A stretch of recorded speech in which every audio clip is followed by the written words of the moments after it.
What about the people who say, what business do you actors have going out and influencing people? I think stick to your makeup.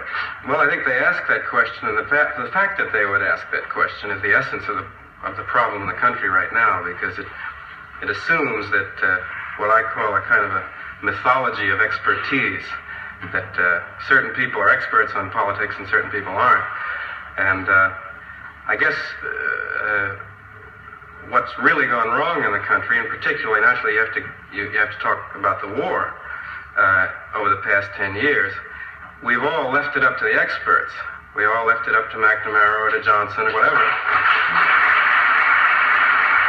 Beatty basically understands the argument of David Halberstam's book, The Best and the Brightest, which is the best and the brightest of this country, at least as they were understood at the time, got us into this war and didn't know how to get us out of it. You know, we can't blame what's happened on Johnson and Nixon and the leaders. We have to blame it on ourselves.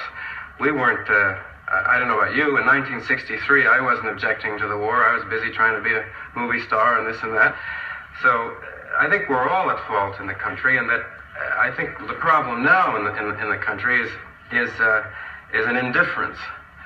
And I think that indifference is a result of the fact that we have been lied to by our leaders for 8 years, and we've lied to each other.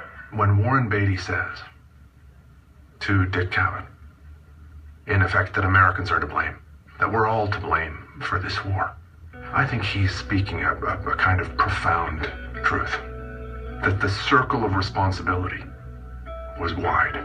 Congress is not asking tough questions.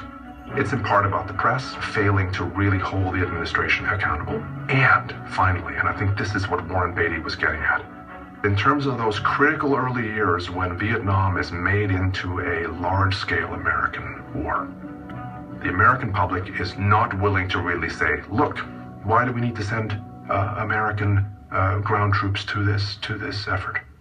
And for all of our adult lives, we've been told, well, those people know things, and if you knew what the president knew, then you wouldn't be saying what you're saying. Well, we finally found out that we were right. Our instincts were right. We shouldn't have been killing those people. We shouldn't have been bombing those people.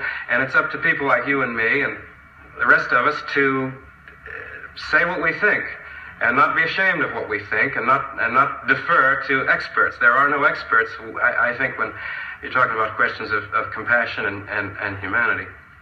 Sorry. All right.